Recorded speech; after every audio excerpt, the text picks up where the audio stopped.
Graça, misericórdia e paz da parte de nosso Senhor e Salvador Jesus Cristo. Amém? Vamos abrir nossa Bíblia hoje na segunda epístola de Paulo aos Coríntios, capítulo 12, e nós vamos ler do versículo 1 até o 9.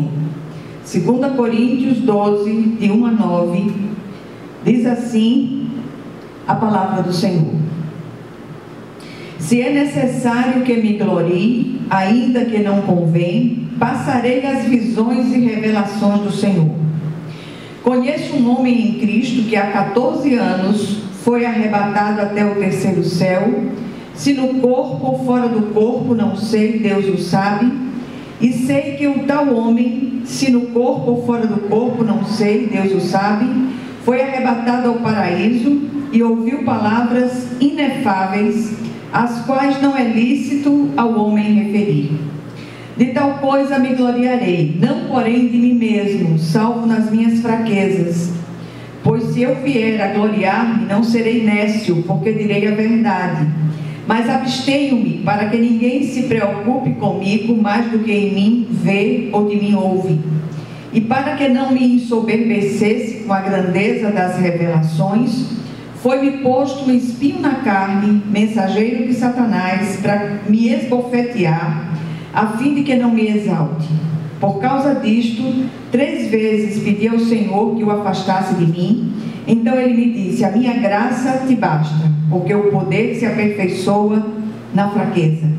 De boa vontade, pois, mais me gloriarei nas fraquezas, para que sobre mim repouse o poder de Cristo. Amém? Vamos orar. Senhor, nosso Deus e nosso Pai Celestial, vem falar ao nosso coração através desta palavra, vem ministrar esse vigor espiritual que tanto necessitamos, que a Tua graça, Senhor, seja aplicada sobre nós hoje de um modo especial, para nos revigorar, para nos animar, para nos fazer fortalecidos para seguir em frente, Senhor. Não tem sido fácil para nenhum de nós, mas contamos com a suficiência da Tua graça, hoje e sempre. Fala conosco, em nome de Jesus. Amém. Meus amados, esse é um texto muito conhecido da palavra. Trata de uma visão ou de um arrebatamento experimentado pelo apóstolo Paulo. Ele começa dizendo que conhece um homem, ele começa não dizendo que foi ele próprio, mas no final, no decorrer do texto, a gente descobre que realmente foi ele que passou por aquela experiência. E o apóstolo não fazia comércio daquela experiência tão tremenda que ele viveu. Ele não fazia propaganda, ele não usava aquilo ali como um marketing espiritual da sua alta espiritualidade, vamos dizer assim. E hoje eu queria ministrar à igreja sobre o vigor espiritual e encorajá-los a desfrutar da suficiente graça de Deus em toda a situação. Nunca necessitamos tanto da intervenção gloriosa da graça sustentadora, firmadora, fortalecedora, como nós hoje. A graça não é apenas salvífica, ela é que nos sustenta e nos faz seguir nesse mundo tão complicado. O texto fala dessa experiência pessoal do apóstolo, através da qual ele é arrebatado até o terceiro céu, e ali ele recebe da parte de Deus palavras e revelações que não devem ser compartilhadas. Olha que coisa interessante. Os oponentes de Paulo, no entanto, se gabavam de receber grandes revelações de Deus, das quais tiravam doutrinas e ensinos contrários às Escrituras, e essa tendência parece que perdura até os nossos dias. Paulo, então, sem querer descer a detalhes, fala também dessa sua tremenda experiência pessoal, sem, contudo, tirar dali quaisquer ensinamentos, além daquilo já revelado nas Escrituras Sagradas. A ideia central aqui é mostrar que as revelações e visões dadas por Deus aos seus filhos tem a finalidade de fortalecê-los, amadurecê-los e encorajá-los a passar pelos vales áridos, pelas dificuldades, pelas aflições da vida. E é muito comum hoje a comercialização das pretensas experiências pessoais com Deus. Muitos tiram dessas experiências ensinos e revelações, entre aspas, absolutamente contrários à palavra de Deus. Estabelecem doutrinas para impressionar os incautos, sobretudo, e muitos problemas têm sido criados nas igrejas a partir daí. A experiência de Paulo nos ensina que devemos guardar conveniente e humildemente os nossos momentos de enlevo e intimidade com Deus. É preciso saber o que devemos falar e o que não devemos. Quanto maior for a obra que o Senhor tem para fazer através de nós, maiores serão as experiências com Ele. A concessão delas nos encoraja e fortalece para não desfalecermos no caminho ao enfrentarmos as oposições que se levantam inevitavelmente contra nós. De uma coisa o texto nos dá absoluta certeza: há coisas que nos afligem, pelas quais oramos, e o Senhor nos livrará. Outras, no entanto, vão permanecer em nós ou conosco como espinhos na nossa carne, para que não nos ensoberbeçamos. O texto lido nos mostra 3 momentos da experiência de Paulo, dos quais tiramos lições preciosas. Primeiro, Deus honrou a Paulo, fortalecendo e encorajando com uma grande visão do céu. Paulo foi um homem que sofreu muitas agruras, muitas perseguições, muitos açoites, prisões, acabou sendo martirizado, e ele precisava de uma grande e arrebatadora visão do que ele teria pela frente, para que ele não desistisse, para que ele enfrentasse tudo que ele enfrentou. Paulo, desde a sua conversão na estrada de Damasco, teve grandes visões espirituais. Além dessas visões especiais relacionadas ao seu chamado ministerial, Paulo recebeu da parte de Deus uma rara compreensão das verdades e do plano do Senhor. Contudo, nada daquilo que ele recebeu estava fora ou ia de encontro às Escrituras. O Senhor também honrou a Paulo, levando ao céu e depois trazendo de volta à terra. Quando ele falou dessa experiência, fazia já 14 anos que ela havia acontecido. Olha que coisa interessante. Aquilo tudo fora tão maravilhoso que o apóstolo não estava certo se Deus o havia levado fisicamente ou se apenas o seu espírito havia sido levantado ou se aquilo tudo tinha sido um sonho. O certo é que ele havia estado lá. Temos a impressão que ele vivia embalado por aquela experiência maravilhosa, mesmo sendo esbofeteado pelo espinho na carne, que os teólogos, os estudiosos da palavra não são unânimes em relação a esse espinho. Muitos falam de uma oftalmia crônica, que os olhos de Paulo ramelavam o tempo todo, dizem alguns estudiosos, não eu. E outros dizem que o espinho na carne era a grande perseguição sofrida por parte dos judeus. Mas enfim, havia algo incômodo que estava ali esbofeteando o apóstolo como um espinho na carne. Paulo ouviu segredos divinos compartilhados no céu por Deus e pelos seres celestiais, mas impronunciáveis pelos seres humanos normais. Essa visão do apóstolo deu-lhe forças em sua vida e ministério. Apesar de não termos tido a experiência de Paulo, a Bíblia diz que estamos assentados nos lugares celestiais com Cristo. Desfrutamos como igreja de uma posição de autoridade acima de todas as coisas. Uma honra como esta teria enchido de orgulho muitas pessoas. Certamente teriam espalhado tal notícia para o mundo inteiro, tornando-se famosas.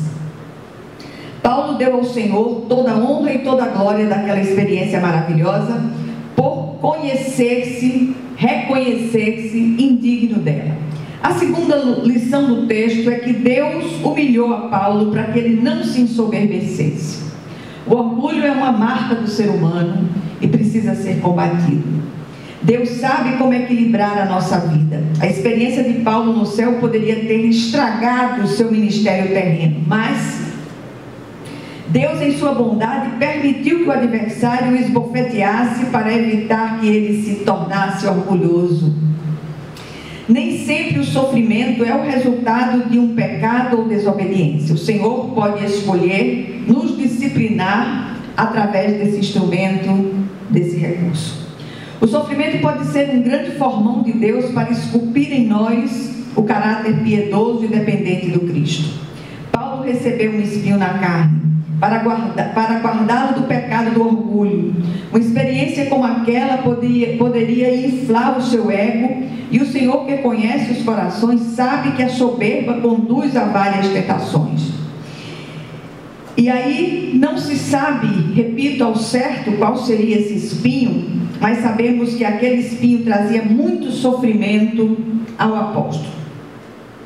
O adversário recebeu permissão de Deus para esbofeteá-lo, mesmo o apóstolo tendo, como disse o certo autor, um ministério profícuo. Ele tinha cartas a escrever, viagens a fazer, sermões a pregar, igrejas a visitar e a fundar, e perigos a enfrentar enquanto ministrava. O Senhor conhecia o coração do apóstolo e sabe por que permitiu tal sofrimento. Paulo pediu 3 vezes que Deus o livrasse daquele espinho, mas a resposta não veio, pelo menos não do jeito que ele esperava, tendo sido ensinado por muitos mestres da atualidade que, se obedecermos a Deus e nos apropriarmos de tudo que temos em Cristo, jamais passaremos por enfermidades ou sofrimento. Será que encontramos esse tipo de ensinamento na Bíblia Sagrada? Claro que não. O Senhor não prometeu isso aos cristãos do Novo Testamento. Jesus diz: no mundo passais ou tereis aflições, mas tende bom ânimo, eu venci o mundo. A terceira lição do texto, da experiência de Paulo, é que Deus o ajudou com a sua suficiente graça. O espinho na carne era a mensagem do adversário a Paulo, mas Deus tinha outra mensagem para ele acerca de sua maravilhosa e suficiente graça. Não lhe foi permitido compartilhar conosco as palavras ouvidas no céu, mas ele pôde compartilhar as palavras que Deus lhe dera na terra. E aí estão as epístolas todas dele, que são a espinha dorsal do Novo Testamento. Graça não é só o favor imerecido de Deus apenas no que tange a salvação, mas é a provisão de Deus para tudo que precisamos, quando precisamos. A graça de Deus é suficiente em toda e qualquer situação. Se ela é suficiente para nos salvar, sem dúvida é suficiente para nos guardar, fortalecer, sustentar e firmar, sobretudo nos momentos de grande sofrimento. Note que Deus não deu nenhuma explicação a Paulo, em vez disso deu-lhe uma promessa: a minha graça te basta. Não vivemos de explicações, vivemos de promessas. Aliás, existe um ditado popular que diz: quem vive de promessa é santo. E isto se aplica aos cristãos, que do ponto de vista bíblico são santos, separados para Deus. As promessas geram fé e a fé fortalece a esperança. A graça de Deus nos eleva acima das circunstâncias, fazendo que o sofrimento trabalhe ao nosso favor e nos torne mais parecidos com Cristo. Deus transformou a fraqueza de Paulo em força. A experiência de Paulo vivida nos deixa várias lições preciosas. Primeira, para o cristão genuíno, o espiritual é mais importante que o físico. Portanto, há coisas que nos afligem, pelas quais oramos, e o Senhor nos livrará. Outras permanecerão conosco ou em nós, como espinhos em nossa carne, para não nos ensoberbecermos. Tudo que somos pela graça de Deus. Segundo lugar, Deus sabe equilibrar em nossas vidas as bênçãos e os fardos, os sofrimentos e as glórias, Nem todas as enfermidades ou aflições, os espinhos da carne, são causados pelo pecado, ou pelo pecado específico. Deus pode amorosamente estar construindo em nós o caráter de Cristo através deles. E em terceiro lugar, o pecado é pior que a enfermidade, e o pior dos pecados é o orgulho. Muitos ministérios têm sido derrubados por causa dele na terra e até no céu. Lúcifer era um querubim ungido e caiu por causa do orgulho. Ele queria ser semelhante ao Altíssimo. A aflição física ou a perseguição não devem ser um impedimento para um servo cristão eficaz, para um serviço cristão eficaz. Todos temos recebido da parte de Deus graça sobre graça. Podemos sempre descansar na palavra de Deus e na suficiente graça, em nome de Jesus Cristo, nosso Senhor e Salvador, a quem rendemos toda a honra e toda a glória, hoje e para todo o sempre. Amém? Vamos orar pelas nossas causas impossíveis, lembrando dos pedidos de oração que estão no grupo dos parceiros de oração. São muitos os pedidos, e especialmente quero pedir pelo pastor Malta, que ele descanse, que toda ansiedade seja tirada do coração dele, que ele não se engasgue mais e que o Senhor possa abençoar o servo dele nesse sentido, em nome de Jesus. Vamos orar. Senhor, nosso Deus e nosso Pai, eis aqui as nossas petições, Pai, causas absolutamente impossíveis do ponto de vista humano, mas nós as apresentamos diante de Ti e já dizemos amém para o que Tu farás. Pedimos por todos os pedidos aqui descritos, pedimos pelos pedidos das pessoas que estão ouvindo agora esta palavra, pedimos, Senhor, pela nossa nação, que o Senhor tenha misericórdia dessa nação, que o Senhor traga as obras dos que governam e dos que pretendem governar à luz, que tudo seja desmascarado e que o Senhor possa levantar alguém da sua parte para ocupar os cargos da nação, os cargos de governo nessa nação, em todas as instâncias, em nome de Jesus Cristo. E que a graça de nosso Senhor e Salvador Jesus Cristo, o amor infinito de Deus, o nosso Pai Celestial, que as consolações e comunhão do Santo Espírito estejam com todos vocês e com todo o povo de Deus, espalhado por toda a face da terra, desde agora e para todo o sempre. Amém, amém e amém. Que Deus os abençoe ricamente.